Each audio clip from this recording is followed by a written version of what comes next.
Conversations with the Phumzile, the girl next door. It is that time, when I come to your screen, it's that time where I have someone exciting, or somebody who has a story to tell that will touch either your life or my life. If they are here, you must know they've already touched my life somehow. And this is why we have conversations with the Phumzile. And she is the girl next door. Why she's the girl next door? We are in the same professional space, so we see each other in the corridors. So it's nobody who's new to me, but it's somebody that I know very well. Her name is Talisha. Hey baby. Hey Mama Africa. Oh yeah. You know it. That's our it. vibe at work. Mama Africa. How are you, darling? I am great. How are you? I'm well. I can't complain. Thanks so much for having me on your podcast. Thank you. Thank you so much. Thank you for coming through. Oh, absolutely. Anytime.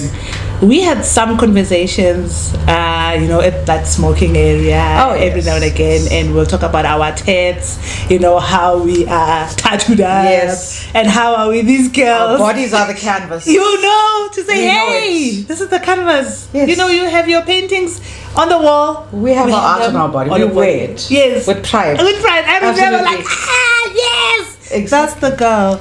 How are you doing? I'm great. I'm doing fantastic. Yep. Work has been great. I've started a little business as well. Okay. Trying to help women. Yes. Young girls, young ladies. And everywhere. that's why I got you here. Yeah. When I start seeing that, I'm like, what is this? But we'll get to the business. But there's so many things that my encounter with you has really, I didn't share this with you, but yeah, this is why I love the podcast, because I can then go to those spaces. I know there were things that we shared. We talked about body image. We talked about ourselves, the struggles, as women in general, in corridors and all that. So I found you so interesting, and I thought, you know what? There's so much into you. And then I started stalking you. Social media. When you say stalking, I'm like, this girl is busy. Outside of the office, because office you are this. Meeting, when? Date, let's do this. You are like, straightforward. Yes, organized. But life outside of that, there is so much into you. But before we go into the business, who is Talisha? Just take me back to that young girl. How you grow up, where you grew up, family size, as a girl, and how has it been when you just go back to that free girl and who had aspirations? What were those aspirations in the future, when you were that young girl? Who's Talisha? So let's start way back when. Young girl, I was the first granddaughter born on my dad's side. Oh, first granddaughter. Yes, first granddaughter. And the first grandchild on my mom's side. So I was a pampered princess from very, very young, very pampered. Yeah.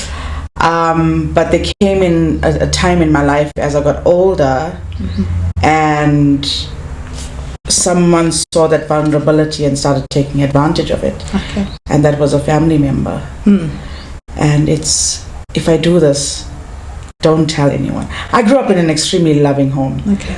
I was very sheltered. I was like an egg in a cotton all the time. And for me, when someone says, don't do this, God will punish you. Don't say anything, God will punish you. It struck me like, okay, I know this is wrong, but I can't talk out about it because I'm going to be punished. Yeah. And this was a relative very close to us that actually sexually assaulted me, and it happened continuously from the age of about 5 up until I was about 11 when we left. Really? It was, and when I think back, I had put up a mental block. Okay. You put up a mental block. It never happened. It never happened. It never happened. Get these feelings where you don't even you question yourself if it happened or it didn't, or is it in your mind. It's that you create that self-doubt because of those barriers. Yeah. And you start scratching at those walls. Yeah. And when those walls start falling down, you start to rebel. Sure. Against everyone. Into high school, I was a B student. I was doing well. I was still part of the top 50. Okay. That sort of thing. But when I started digging at those walls, And when I tore those walls down, I realized that something did happen to me. And that is why I'm acting out. And I don't know how to get my parents' attention. Okay. So I turned to drugs. I turned to bad social circles. Looking for validity in people, rather than seeking it in myself. I was young, I didn't know that all you need is self-validation, nothing from anybody else. And it got to deal with that wound. There was that wound that you have it within you, but because there is no scratch or pain at that time where you can show to say, guys, I'm hurt here. I'm hurt. It was, everything was internalized, and I think it continued up until I got older, where I bottled, and when I exploded, it was the worst thing that could have happened. It was a downward spiral. Sure. I went from being in the top 50 at school to almost failing. Started stealing to get drug money from my parents. Is it? I started stealing from my parents to get drug money, just to numb myself. The pain, yeah. And when that wouldn't work anymore, I started self-harming. Sure. And people are like, oh, you're just looking for attention. Yes, someone give me that attention. I'm shouting out for help. No one is listening to me. Yeah. Someone noticed that I'm hurting myself and ask me why. Because I need someone to ask me, why are you doing this to yourself? Exactly. Before you move, self-harming. I think these conversations I love because sometimes there's different layers to this.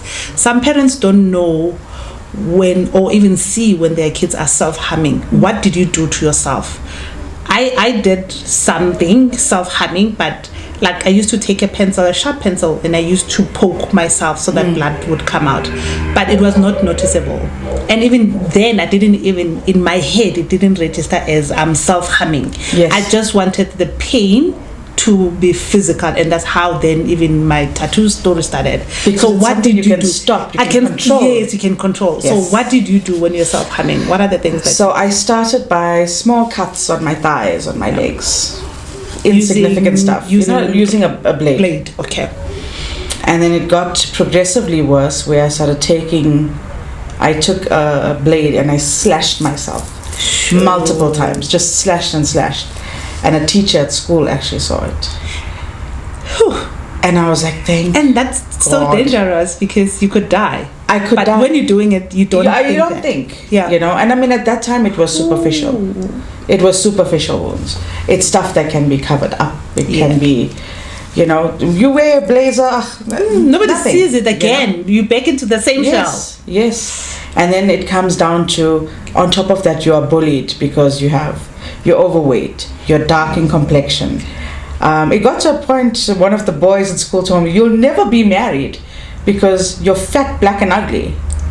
Wow. I was like, wow. Fat, black and ugly. Yes, fat, black and I'm like, I beg your pardon, good sir. My flabbers were gasted at that point. I was completely flabbergasted. What? And I took it to heart because, again, someone saw that they are validating something in me, and I took that validation. I'm like, it's negative. It must be true. So many people are telling me this. It has to be true. But if I'm a bigger threat, you need to insult me more because you find me to be a threat, right? Yeah. But anyway, we digress.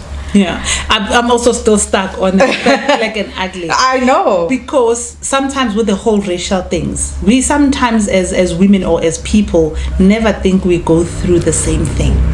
No. We never think. Because this exactly, you can think it because of a black girl, they can say to a black girl, but it could be. But exactly that it happens. But Indian people also have that yellow bone kind of mentality. If you're fair, you're beautiful. Okay. But it's not necessarily the case. I've seen so many pigmented women, stunning, beautiful, powerful women. Yeah. And we are all the same color, by the way. We are all the same color.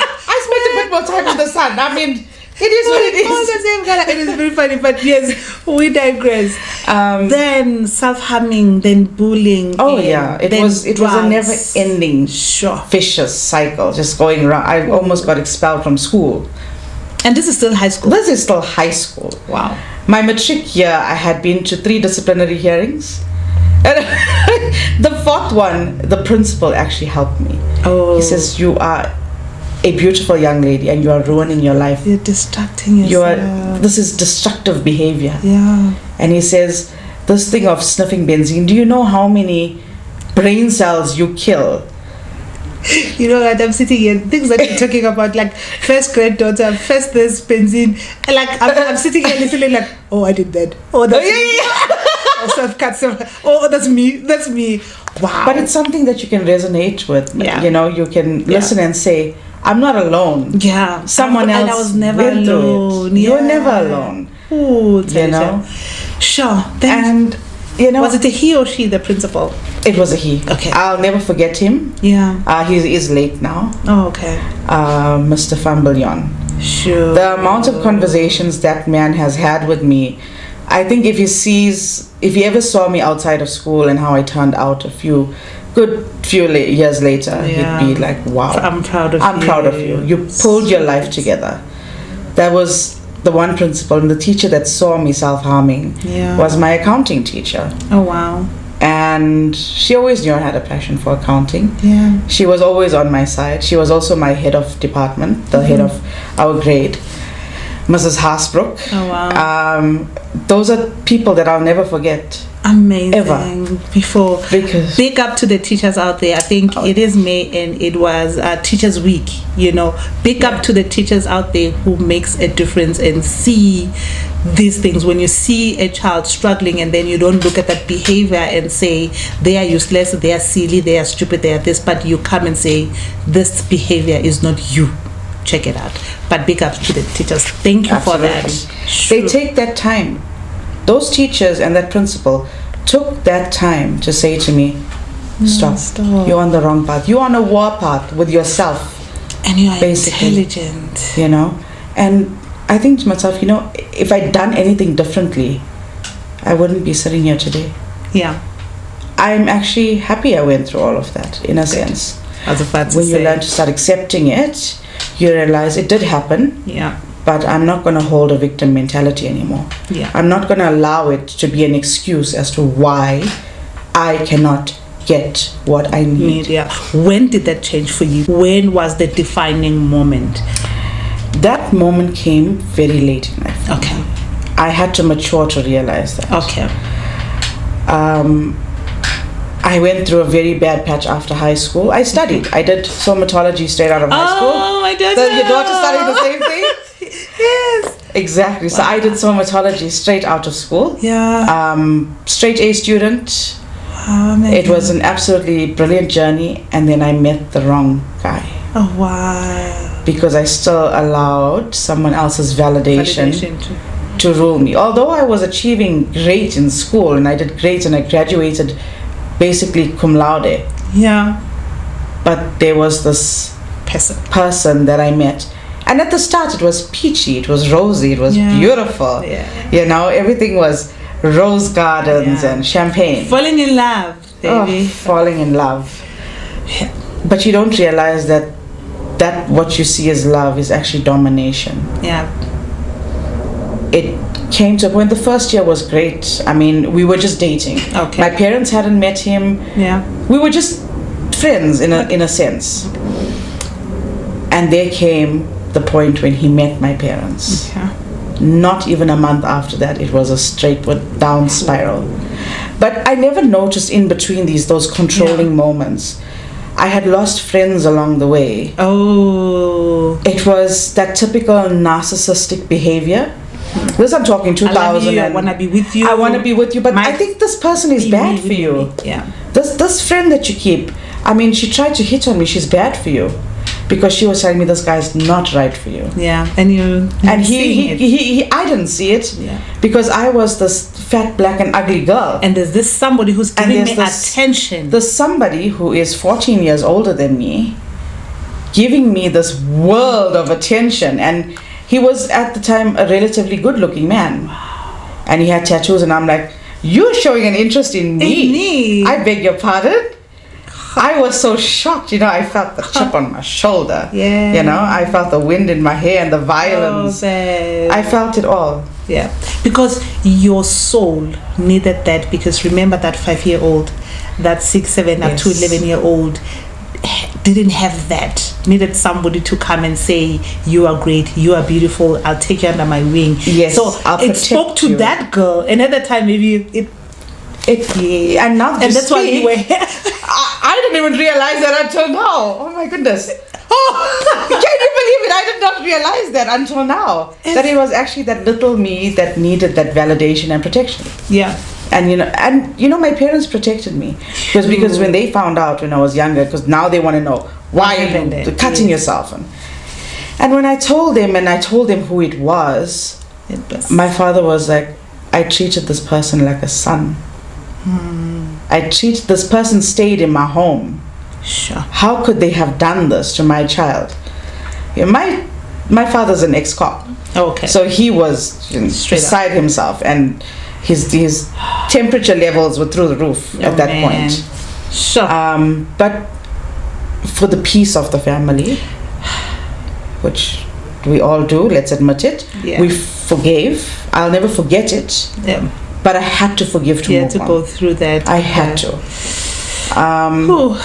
And that 5-year-old girl existed when I met this very toxic ex-boyfriend of mine. Yeah.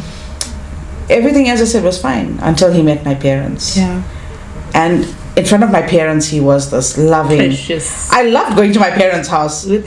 I loved it when he came over, because I was this prissy ma'am. He was like, can I make you some tea, love? Can I get you this? Can I do that? But when we were alone, it was like, I'm going out with my friends, do whatever you want to do. Or, where's my food, woman? That type of toxic energy. And I just saw it as normal, because now the honeymoon phase is over. Oh yeah, now it's real life. Now it's real life. Every woman goes through this. Yeah. But I never realized my mother never went through that. My father was a great example of what a man should be. But I just couldn't see it at the time. I was so blinded by, you never exposed to it before. Exactly. You're so protected, you don't see it. I was so blinded by this man's toxicity. Yeah. That I went with the flow. Yeah. Narcissist or not, I didn't care. Yeah. Cheating or not, cheating on me, multiple women, I didn't care. Yeah. Having forceful sex with me after he consumed cocaine, I didn't care. I just knew that when this man was around people and he was with me, he treated me with I was a queen. And everyone were like, oh wow, I wish I could have your life, but they didn't know what was going on. Sure. I mean, who wears long sleeves now in the summer? This double life now. It's a double life you've got to lead. But I saw it as normal. Yeah. I thought every woman experiences this. So what is it? It's nothing. Sure. But came after the 2010 World Cup. Okay. It was just after the last match. I think it was actually going into August almost. Okay. And we had a big blow. I got him a job at he was unemployed. Okay. So I basically supported part of his lifestyle. And I'm an enabler. I enabled him to do these things. He took my salary that I was earning and he wasted it on drugs. And at the time, now you were done with drugs from as high school. I was done with it. I was clean. Cool. Clean, never touched it ever since. Yeah. But he had a coke addiction. Okay. But he also had a drinking problem. Yeah. So when the drink started to come out, when he got too drunk, he took a line to sober up. Now when I stood in the way of that and said, this is wrong, if you want to drink and sleep, but don't go down that road.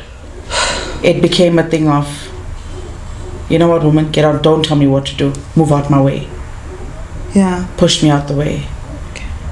My dad had given him a BMW. Sure. He says, you know what, I don't want my daughter driving late at night. Yeah. She's still young, it's dangerous. Whenever you want to come see her, why don't you just come and fetch her and take her? Yeah. Oh, okay. There's the... Oh. My father gave him that car. My father said, you know what? I'm treating you as a son. Parent. And he says, when you have money to pay me... And it's not just I'm treating you as a son. Like just some of the things that come out, I just hope with, like with conversation, I laugh because there's things that we do as mothers and parents that we don't see. Yeah. It was not because I treat you like a son. It's like there is somebody showing love and care to my daughter, Yes. I'm gonna just make sure that I give him so much love and responsibility so that he can continue to make my princess happy without knowing. Because sometimes it comes from that, Oh, absolutely. Where as parents, when somebody loves your child, you feel like obliged, not even obliged. Not obliged, but it's that just, beautiful feeling. Yes, it's like that butterflies and let me say thank you to you. Exactly. It's me showing you gratitude because you love my own. Yes. I love my own. I don't think anybody can love my own like you do. I love my own. And there's this somebody who's an extension of me. Yes. Then they do that. Yeah. Shoo. And that about a week after that, he went to a bar. And he says, no, come join me. I'm having a couple of beers with the boys. We're going to play pool. I was an avid fan of shooting pool. I loved it. Needless to say, I haven't played pool in a while. Oh. I haven't. But he started with the beers and I was totally fine with that. Yeah. Until it came a point where he wanted hard alcohol, hard liquor. And I'm like, listen, if that's the case, I am done. I am done. You are not drinking hard liquor. I refuse. At the point, I was supporting 2 kids I'd never met. His 2 kids. Oh, okay. That I had never met. And you don't have a child? I don't have a child. I am 20 years old. I don't have a child of my own. I'm supporting his 2 kids and his lifestyle. Sure. And here you are wanting to disrespect everything that I want to say to you. And he's like, you know what, if that's the case, just get out, whatever. Wow. So when I was exiting, it was in a complex, a secure complex, but they had a pub. Yeah. And the lights were out in the parking. And somehow someone had gotten in and tried to hijack me. Oh, okay. For my car keys. Sure. And I jabbed him in my car key, and that infuriated him. So he knocked me down and started dragging me. And when I started screaming, my ex ran out. And I know what happened, and he was a little bit of a built guy. Yeah. And he's like, what happened? And I remember him ripping off his hoodie. Yeah. It's almost now winter. He rips it off, and he starts running around the complex. And I remember telling him, I just saw a white vest, and I think it was dreadlocks. I can't even be sure. It was too dark. I couldn't see. Yeah. And I laid there because I'm still a bit dizzy from the knockout. And he comes back and he says, you ruined my effing night. And I felt this heat on my face. Hold up. This just happened to you. Somebody knocked you out. He goes try to find that person, run around the contest to check what happened to you, coming back to you, and then it's like, I'm so frustrated with this woman, let me just hit her. But it didn't. I think if it was a slap, I could have tolerated. I guess. But it was such a hard wallop, and it never stopped. Oh man. The hits, the blows kept coming. And when he got tired of leaning over me and hitting me with the hands, and he had hard hands. When he got tired of hitting me with his hands and punching me around, he started kicking me in my ribs. Sure. And I remember a crunching sound, and I tried to turn, and that's when he got me on the other side. And I still had a curfew. I'm 20 years old. I still have a curfew. Yes. I still live under my parents' roof. Any reasonable parent. We have a curfew. Ooh, sorry. Yeah. Sorry. Ooh. I think the topic doesn't make me emotional anymore. Yeah. I've hardened myself to it, but I know what I've been through is going to help other girls to realize that, listen, I'm not the only little girl going through it. I'm not the only woman that's experienced it. There's a story that I've never shared where I was beaten up badly by somebody because I didn't want to be in a relationship with them. I blocked it out completely. For the first time, it just came back to my mind. I'm so sorry. I did not know you went through that. Sure. And as women, we sit here and we think I'm the only one who's experienced something like this. Yeah. But you turn around and you see several other women standing around you. Yeah. 1 in 5 women in South Africa have either experienced sexual or gender-based violence. And if I look at our femicide numbers, it's growing. It's growing. Every day. Exponentially. Every day. That night when he took me home, he still dragged me from the ground into the pub bathroom that was around and a long corridor. And he took away my phone, my car keys, my purse. I couldn't get a hold of anybody. My cell phone, everything, nothing. I had nothing. Yep. And he threw me in the bathroom stall and he said to me, clean yourself up. Sure. And for the life of me, I've got no strength left in my body. Nothing. I am broken, shattered beyond almost recognition. And this somebody was supposed to protect you and love me. And I thought you loved me. A thing. Yeah. And it happened that you were living that environment because of him again. Sure. And he left me there. And I'm going to assume it was a little while. I don't know. Yeah. And I tried. I don't know if you remember those old pulling and roll it, the hand towels. Oh, yes. You know, with the actual material. Yes. Yeah. And I tried to hook my hand in that and pull myself up to the sink. Yeah. And I couldn't open the tap because I had no strength in my hands and I was shaking. Sure. And I saw him from the corner of my eye come into the bathroom and they had mirrors. It was 2 large pieces of mirror across the wall. And he grabs me by my hair. Yeah. And he plunges me into this mirror. And he says to me, look at your face.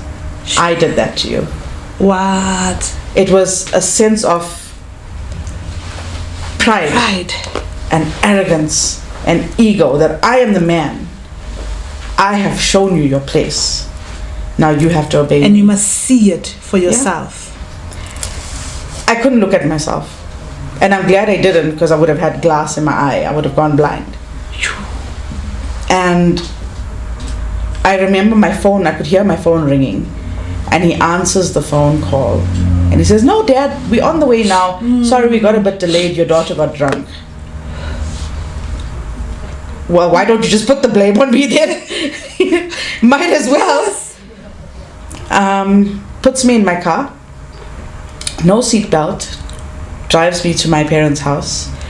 And it was the longest. He just stayed not even 15 minutes away. Yes. 15 minutes is an exaggeration, if I'm being honest. And with that car, ne? This was now with my car because I'd gone to meet him after work. Okay. He still had my dad's other car. Okay. Puts me in the car, takes me. It was the longest journey of my life. I felt like a pile of slime just floating about. Your body, everything is painful. And I remember him parking in the yard and my dad came out and was like, is this any time for you guys to come home? It's like almost 1 a.m. and my dad goes and he just, when I saw him, I passed out. I knew I was safe. I knew I was safe. Only then your mental state was like, okay, let it go. Just leave it. Let it go. Let it go. And it took me about 2 months to recover. Sure, Talisha. 2 months. When I did recover, I got word that he's been phoning and he wants to apologize and whatever. Being the idiot that I am, because I was so young. And he's like, it'll never happen again. It was a moment of misjudgment. I've gone to rehab. I've gotten cleaned up. I'm like... So in the time you're recovering, he then says, this is what he's done. Doing work. You know, he's reprimanded. He's gotten reprimanded himself, and he'll never raise a woman to a hand to a woman again, ever. Yeah. And come that December, I took him back. Okay. It was not even... So when you came home looking like that and Dad saw you, what did Dad say maybe first or second day at the hospital when you... I remember in the casualty room when they took me. Yeah. I heard the nurse asking, how did the car accident happen? Oh, that's what I wanted to know. What did he say? What happened to you? And my father says, don't be silly, her boyfriend did this to her. My father knew. I didn't have to tell him anything. All right. According to my dad, my ex found me in that way. Okay. He found me beaten up and broken and shattered beyond belief. I don't know what he told my dad where he was, that I was getting beaten up. Yeah. I honestly, I don't know, because I collapsed. I completely blacked out. Sure. This conversation is just something else. I'm sitting here boiling. And thank you so much for opening up and sharing your story and the details. I think why this platform for me makes so much sense, because sometimes we talk about things in passing. We never get to share, because somebody out there is still gonna go through what you went through, but they might not see it. They don't see the telltale signs. Yeah. There were telltale signs. If I tell you, the list was too long. The list was too long. You cannot change personalities that fast. Yeah. It's not possible. Oh, then you took him back. I took him back, being the young, idiotic, stupid girl that I was. Not back to that thing. That 5-year-old, that girl that was bullied and all that, still hears somebody, somebody who will choose you because they think you are beautiful, even though you were told several times that you are black, fat, and ugly. So it was not you being stupid. It's because he was speaking to that girl. Yeah. That girl who needed somebody to say you're beautiful again. But it reached a point where my parents didn't want to accept him anymore. Yeah. And I used to sneak out to go see him. And they caught me, the one. And I ended up almost taking my life, because I ended up in the emergency ward. Suicide. I tried to kill myself because I could not be with this man. This man who had pulped me, basically. And I couldn't be with him, and I wanted to be with him. Yeah. Because it was this little semblance of happiness that I got. And I thought everyone can change. And no one could understand that. No one could understand it. You just wanted. But my dad, my mom, everyone, my family disowned me. And that is what he wanted. My family started to disown me. My extended family, my aunts and uncles. They're like, if you want to put yourself through this, we can't watch you go through this. You grew up in front of us. Their form of trying to protect you, but you're not hearing it. You can't hear it. I could not process it. I just thought they don't want me to be happy. They don't want me to be happy. That's the only thing kept on going through my head. Wow. And that October, we happened to have intercourse, and I fell pregnant. It was the most hurtful thing I had to do, was going to a clinic in that January and trying to explain to my parents now that I'm pregnant, because they eventually took him back. It almost shattered our family, but they took him back. Sure. And at the time, he started seeing someone else, an old high school girlfriend. And I took the back seat. But I was okay with the back seat as long as I still had a part of your attention. Yes. And I kept on taking and taking and taking, and eventually I'm like, I'm going to end this. I can't do this. I cannot do this anymore. And when my mom said, listen, make a choice. We will get you two married. If you are what she wants, we will get you married. But please, you need to make an honest woman of our daughter. Yeah. And he says, whether your daughter lives or dies, and whether that child lives or dies, I don't care. Kill it for all I care. Wow. And that is something I only heard my mom recently tell me. She says, I kept this from you for years. For years. We wanted to see you happy. Not just, we wanted you to still see him as a person who rather cheated than said, we don't want you alive. I really didn't care. I don't care. I want her dead. Yeah. You know? And it consumed me. It put me in a state of, I saw this person as still, there might be a semblance of hope somewhere for this person.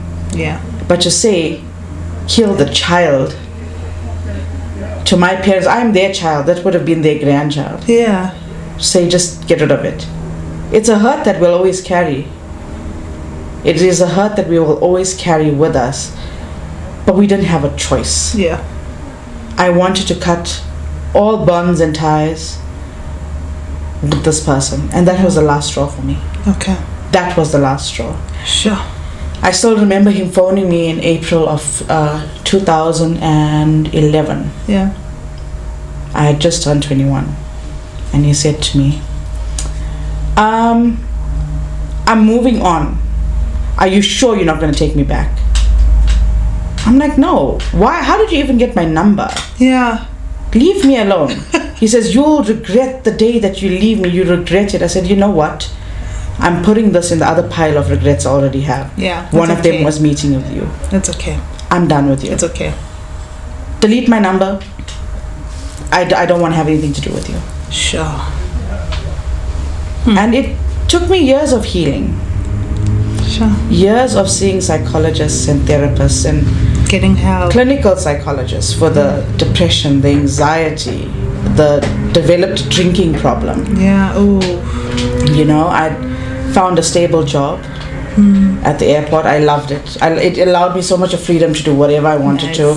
Shift work, Yeah. you know, parties with friends. Yes. And then I realized this is not a life I want for myself anymore. Okay.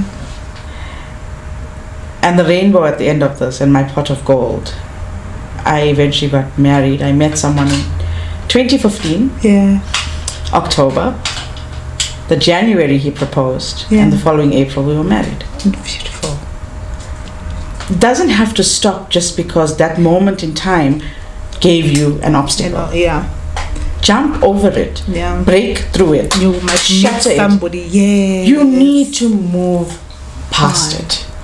Sure. And now I don't see myself as a victim of gender-based violence. I'm a survivor of gender-based violence. Sure.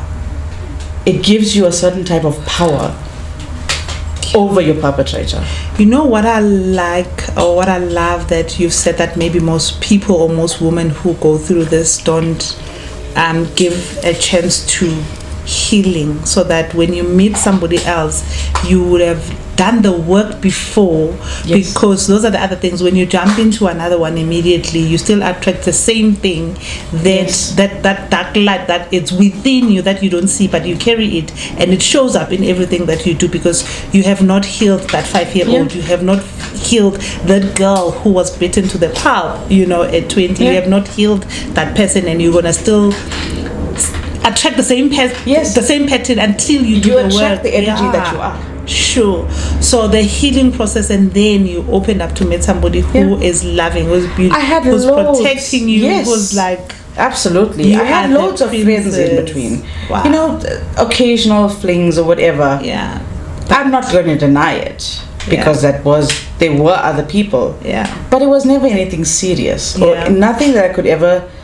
We wanted different things from life. We wanted companionship or just, you know, go have a picnic in the park type of vibe. but you were know? intentionally working through your pain and healing Through and my all pain. that as Yes. life was happening. Yes. Cool. But you know, some of that pain, that luggage, I still carried You with me. do, yeah. It never I carried ends. it into almost my marriage, Yeah. which almost broke my marriage in the first year, let's call it. Sure. Because when you say that, I saw one of your posts when I think you were at the gym, you know, and the statement was speaking to, you know, the physical training and all that, and dealing with your body, was just saying something. You can tell that something happened, and you're still working through Yes. that, you know, defining yourself in terms of, I'm gonna go to the gym, I'm gonna look the way I like to look, and I'm gonna put the work for me, you know, and Yes. this is what I'm doing. And you're showing like, Yeah. you go girl. Showing the guns. Yeah, so it means you are continuously, You see, the thing to recovery and a journey of healing doesn't just stop at a certain point. yeah, There's other factors of life that are going to trigger. You get triggered. You'll find that you're slightly emotionally hurt by something, yeah, and it triggers something else. yeah, I mean, my husband and I have been trying to have a child for the past 6 years. We haven't been able to. I had multiple miscarriages. And it hurt to a point where I was like, why not What? me? and with this one in particular, who is the best thing ever. He would make the best dad, the most loving dad. He would worship the ground that child walked on, Who, you know. But at the same time, I look at it, how many other girls, children I can help out there? Yeah. Kids, women, teenagers. If you look at the amount of blesser and blessee relationships, that's growing. The trend now, and it's becoming even growing, worse. Yeah. And it's for example, pastors and 16-year-old, 15-year-old girls. Yeah, that's a rape. lot. It is rape. It's a lot. Even though the girl is consenting, it is rape. Period. Still, sure. So you decided to do something about it. I did. I want to give back to women. Yeah. I want my story to empower women, to let them know you're not alone. Yeah. You have an entire plethora, an army of women behind you. True. Who have already gone through it. And we will support you. We will show you what it is to find your strength, your womanhood, your independence, your power. We will show you what it is to find it. If someone looks at me in a bad light, you are such a baddie. You are such a baddie. I'm a baddie in a good way. In a good way. And I even love the concept that we're going to talk about now, because that's where you're hitting. Yeah. And even the naming of it, where you are like Dangerous Femininity. Yes. That on its own. Sure. You know, Phums, we giving birth to something beautiful. We call women our war machines. We name them after women. Yeah. She's a killer. The Black Widow is a woman. Yeah. She's a snake. She's a viper. She's a killer. She's a woman. Bruh. Don't downplay my power. Yeah. Do not downplay my power. You can name a ship after me. You can name a war machine after me.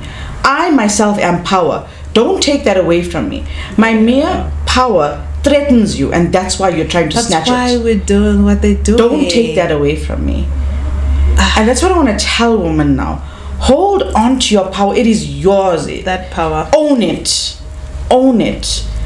If you are going through this, if you see the telltale signs, I haven't listed all of them, but there are a few. Yeah. Run. Yeah. Run. Get out while you can. The longer you stay, the progressively worse it's going to get. Sure. It's just going to hurt you. It's going to hurt your soul. And when your soul is hurt that badly, it takes years to recover. Lot, yeah. It takes years and years and years to recover. And it takes a whole lot from you, because the jobs, the qualification, the other things that you could be doing because you're dealing with this thing. Exactly. Sure, tell it.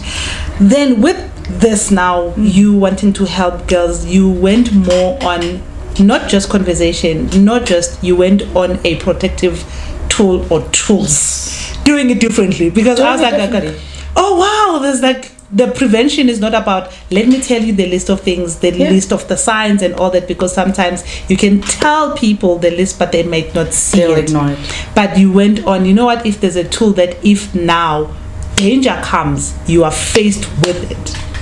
Tell me more about that. How did you get to that? So, because I find it very interesting. Why I find it, sorry, before you come in. Yeah. I find it interesting because, you know, sometimes with I have 2 girls, you know, we don't think our kids face, you know, issues out there where they don't feel safe. They go out, you know, with taxis or Ubers and all that. We forget that the dangers are always around us, anytime, any date. And you don't know, we don't prepare our kids to say, as an example, we will say, protect yourself. But we don't say how. Protect myself how? That's the thing. Yeah. Now, with what, I don't know if you remember, I mentioned I jabbed a guy with my car key. Yes. Oh, yes. Now, car keys don't particularly come in that type of way anymore. They come in like either block or remote form. Yes. So I've gotten tools, aluminium tools, that you'll injure. It's fatal if you hit it in the wrong place. Yeah. But it will help you make a fast getaway. Yeah. Or even tools like a safety alarm. Yeah. You'll hear it. It will alert people that I am in danger. Yeah. Because when you hear a loud noise in the mall, you're like, what is that noise? Yeah, Where? What's going on? You know, where's the fire? Now you look, that's the fire. There's a girl in trouble. Let's try and help her. Sure. You know, let's try and see. So the keychains, there's so many different forms that they come in. Yeah. They're all very budget friendly. You can build your own at your budget. Yes. You know, every woman has the right to protect themselves. Yeah. Every woman. And that's what we don't talk about, to say you have a right to protect yourself. So this is it. I just light up when I just see this. This is the. So this is the tool. This is the tools. This is the tools. Okay. As I mentioned, they lots of varieties, lots of different colors. Yeah. Lots of different purposes. Ooh. You're in a Bolt or. What is it? Bolt or Uber or Taxify. Yes. Yeah. now, because you are holding the pepper spray, I'm like, is it another name? Okay. Slide this arm. Okay. That's it. Simple Slide as easy, and like just using your thumb. Slide, press, you spray. So that is a pepper spray. Pepper spray. Okay. Before you move, how long does the pepper, like how, because it has a spray inside, it does finish and then you refill and all that. What's the plan? So when it does finish, you'll have to buy a new one. But these, I haven't really tested it. Okay, cool. But you just need a short spray, not even 3 seconds, and it's pretty potent stuff. Okay. Just make sure not to get it in your eyes. Yeah. In the process, but if it does, use milk. Okay. When you can. Yeah. To wash out your eyes.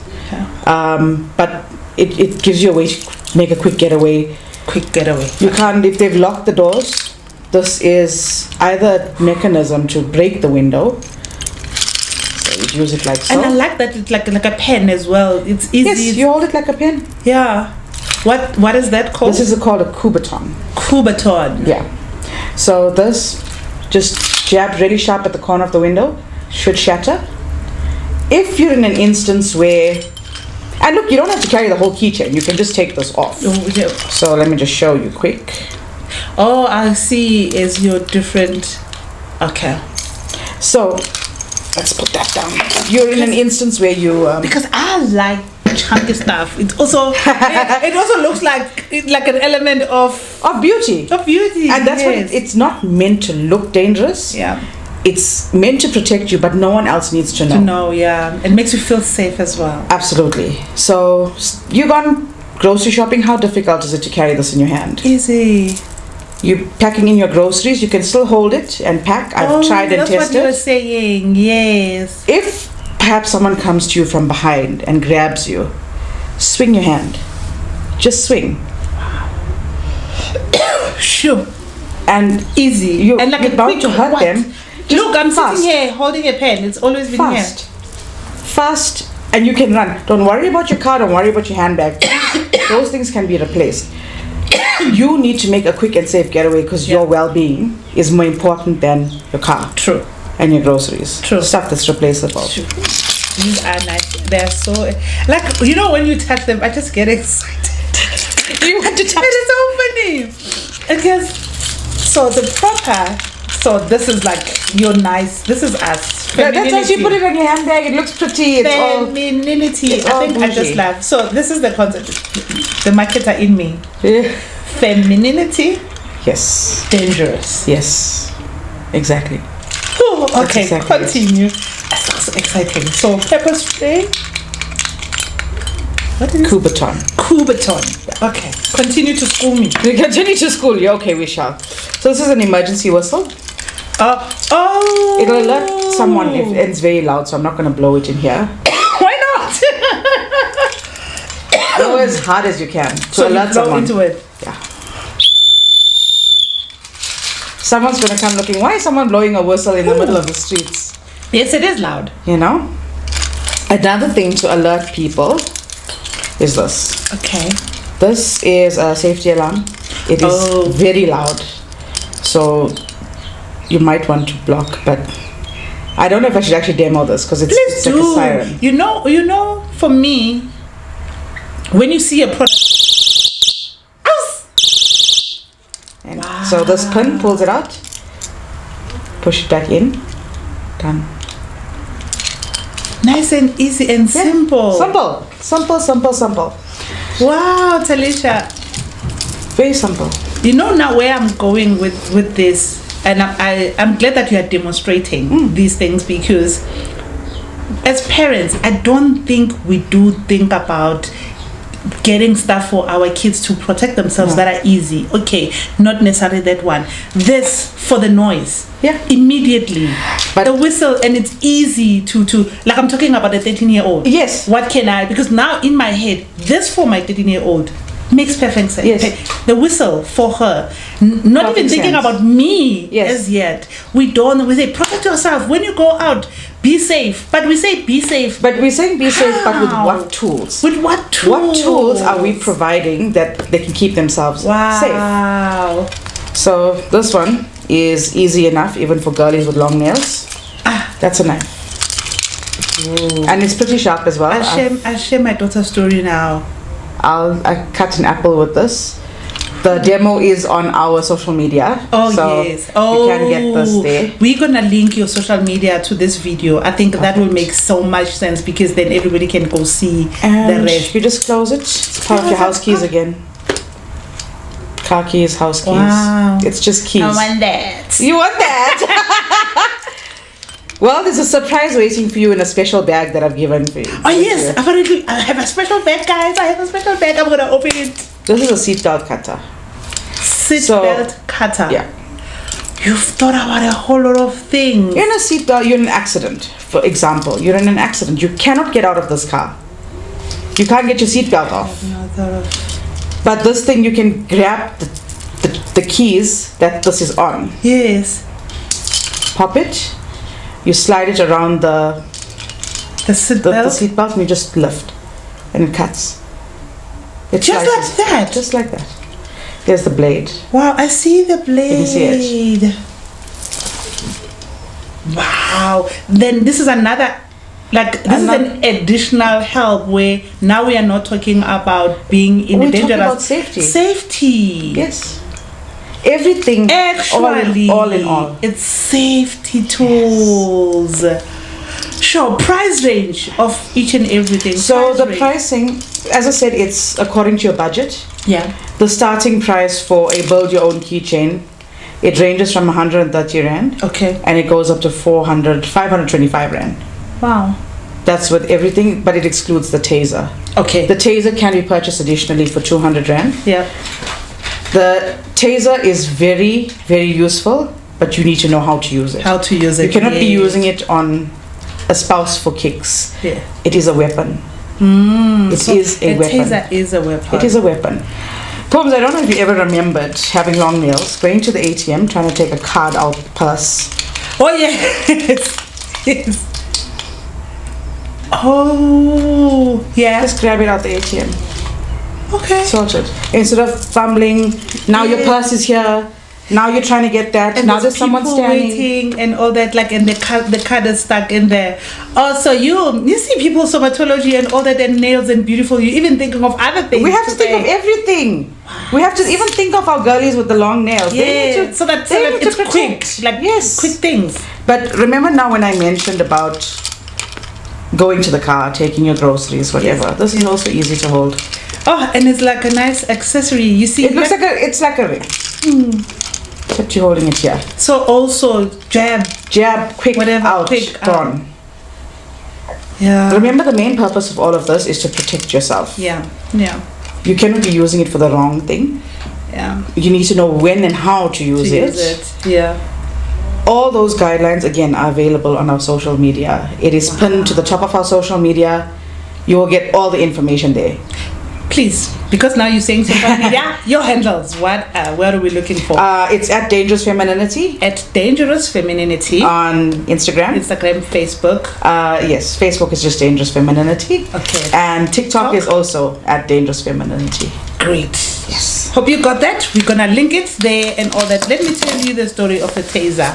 My daughter. I didn't even know that she had one. She had a taser. She still has it. Wow. So she's asthmatic. So this one day she forgot her purse. Yes. And she had like an attack. So she calls, and at work they call Phumzile, we need this. So now I go find the bag and all that. I'm looking at this. You see, we can be so not ignorant per se. I've seen a taser on TV. Yes. I had never seen a taser live. So I'm seeing this thing. Please don't say you tased yourself. No, I didn't. Oh. But it's just one of the, I had to figure out, what is this? First thing is, one, I don't know what it is this and why does she have it? Yes. That alarm bells. I go, okay, then we sort the asthma out, and then like after a few days, and ask her, Nana, I found this on your purse. Yes. I know this is, now I can tell what it is. Yes. It's a taser. Why do you have a taser? One, yes, she's 20. I didn't buy it for her. She bought it for herself. You know, those kind of things, that's why I said I love this conversation, because this for me was a teaching moment for my daughter. Yes. That for her to even think of getting a taser to be safe and protect herself. Then she started sharing the story to say, you know, ma, where I work, there's a lot of males and all that. When we leave, when we catch taxis, there's so many guys that are standing there and they hold us and they grab us funny and all that. So for me, I don't feel safe, and I don't want not to go to work because I don't feel safe. Yes, of course. You know, but I don't even know where she learned. But people like you, where the TikTok and Facebook, then she said, no, I saw it, you know, somewhere. I saw it, and you know, most girls, we have this, we think of the things that we must have. So for me, that's why it was so important to get you here, because like, how many other parents and how many other young girls can have something that it looks also so beautiful, so nice, so that, as you're saying, taser is a weapon. It's a weapon. You touched on something before we close. You touched on something so profound when we talk GBV. There's two sides of the story. You have us victims. You have the guys as well, you know, being perpetrators. Yeah. But sometimes you find where there's another story. The roles are switched. The roles are switched, where you can find somebody where my daughter has this, and somebody was maybe being nice and saying hi, and because she's annoyed, and then she then does something to the other guy. Yes. So there's that teaching that we need to teach from both sides. Yes. And there's some women who then spread lies. There's some women who, when their relationship is over, or when they're going through something, and then they then start with this bitter, and then it affects the truth. When a case, somebody must go report a case, then you find police being rude. Is it true? Did it happen? And all that. So I think for me, the next time we meet, I would like us to go to all the other stories, and maybe we can teach well. Yes. You know, we can really, really, really teach well. It's important to firstly know, but also it's important to teach how. Yeah. We can have all the knowledge, we have an abundance of knowledge, but if you don't teach how to use that knowledge, then that knowledge is as dangerous as someone walking on the street with a knife. Sure. If you don't teach it properly. Sure. So Talisha, other than the demos on your Facebook page, on your social media pages and all that, do you also host some conversations with girls where maybe you come talk about those things? Because here we spoke about your story, hard-hitting story, but we talk about the tail signs, but we didn't go deeper into the science. Do you perhaps maybe hold some sessions where you can share practical, you know, science or practical things to say, when he starts doing 1, 2, 3, 4, 5, when you start being treated like this, so that girls or people, or even us, not even young girls, everybody, even adults, to say, when we can sit and listen to say, oh, I got triggered when we were talking. I didn't think that part of my life was bigger because something else happened. Yes. So there is that there are people possibly who are sitting, then they think someone who says, no, I want my food, or see for yourself, or I don't care, does not mean anything today, because it's just, I don't care. That's just for today. Just for today.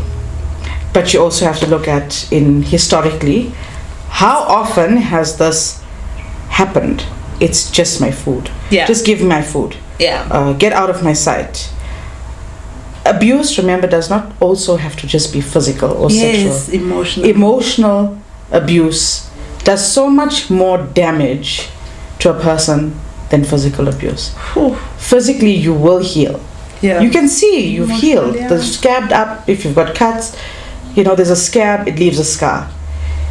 Internally, you will continuously break and continue breaking if you don't address it. And that's the thing, and that leads to mental health problems. Yes. It leads to depression, anxiety, suicide attempts, rebelliousness. It leads to so many different factors of mental health issues. And then you start getting bullied because now you have suicidal thoughts. Or what do you have to be anxious about? Yeah. And people will ask you this without knowing the crux of the story, of why you're so damaged and hurt. And you spoke about me giving talks to girls. Yeah. I've coached, not coached per se, but I've spoken certain girls off a ledge. Okay. I have. They've left abusive partners. I haven't been given the opportunity to speak at a school yet, but I would love to share my knowledge with young girls coming into the world that no, it is not right to date someone who is 20 years older than you because they're buying you an iPhone. It is not right. They are using you. That's abuse. That's sexual abuse. It's abuse, and it's most mild form. What are you doing to get that iPhone? You have to perform certain favors for this person. And I've noticed that they're targeting people or girls who do not have access to these things. Who do not have, they want to have it because of social media pressure, but they can't have it because monetary wise it's a bit difficult or it's out of reach. But because Kim Kardashian has it, I want it too. Social media. And you get an older boyfriend, and these girls end up being abused time and time again. And they can stand up for themselves now and say, I want to do this for myself. I can make that money for myself. I'm going to build it for myself. I'm going to build my own empire, and I don't need they must find I don't need that to do it. I don't need to basically sell myself to get it. I can do it for myself. I am powerful, and I am empowered. Those are a mantra they should lead by. I am powerful, and I am empowered, and I am empowered. Yes. Sure. Oh, what a conversation! I know. Whole emotions, excitement, and all that. Conversations with the Phumzile, the girl next door. This was Talisha. Sure, I can safely say this particular episode was brought to you by Dangerous Femininity. I love that because I think this is one of those conversations that will always help somebody. It's a story that must always be heard. Tali, where do they buy? How do they buy? So over and above social media, how do we buy? Oh, very easy. Very, very easy. You can send me a WhatsApp. Okay. I've got a business line. You can just pop me a WhatsApp. We are opened Monday until Saturday. Okay. 9 a.m. until 5 p.m. All of those days.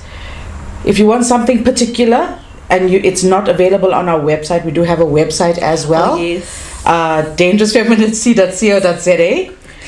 You've noticed that when I say dangerous femininity, I keep on saying it slow, and I think it so that I just love those two concepts. So I don't, when you call a company now, like this company, it's just a company. So it's Dangerous Femininity. Yes. Where as a woman, your feminine part of you can be dangerous and as powerful as you are. Your power lives in beautiful, and beautiful while doing it. Love it. Absolutely. Love it. So it's easy to buy. WhatsApp, easy to buy media, WhatsApp, social orders, media. Deliver. You also deliver nationwide. Okay. Standard flat delivery fee. Whew. I'm so excited. It's very exciting. Thank you for sharing your story, and thank you for thinking further than that incident when I didn't pick it up when you talked about this is what I did with my car keys, and that gave birth to the safety tools, these safety measures that we can always use. So thank you so much for joining me. Thank you so much for having me and letting me share my story and expertise. Well, not really expertise, but past experiences, my story. Thank you so much for having me. Mama Africa. Thank you. So as I said, this conversation was brought to you by Dangerous Femininity. So I was lucky. When you get something and then you hold on because you want to hear the whole story. So I got a beautiful gift that I want to open right here. So this is part of the packaging, I guess, so that when you get your stuff, it is exciting. So let me see. Somebody asked me about the colors, what favorite colors. Hey guys, so this yellow. Surprise, surprise! Oh my God, it's the whole thing. It's the entire thing. Oh guys, the girl next door, I have my own set, so it means everywhere I go, do you give me the right to everywhere I go I can just teach and show Absolutely, and why I have what I have. Oh guys, thank you so much. This is for me, and I did say yellow makes me happy. Sunshine, sunshine, moonshine, anything yellow, anything gold, anything. Oh, thank you so much. You are so welcome. I was just thinking it's just going to be this. You are so welcome. Oh, thank you. Consider yourself armed. I am. Oh, guys, thank you so much. You are so welcome. It's an exciting word. Yes, my guys, thank you. It is a wrap. Join us again, and so please remember to subscribe, like, and hit that notification button so that when we upload one of the conversation, immediately you know that the girl has arrived. There's something in store for you. So remember to do the right thing. And thank you so much for all the returning subscribers. Continue to share, continue to tell others about Conversations with the Phumzile, the girl next door. This has become a community of people that are sharing beautiful stories of healing, of wealth, of everything that you need. So you'll find it here. Thank you, and this is goodbye.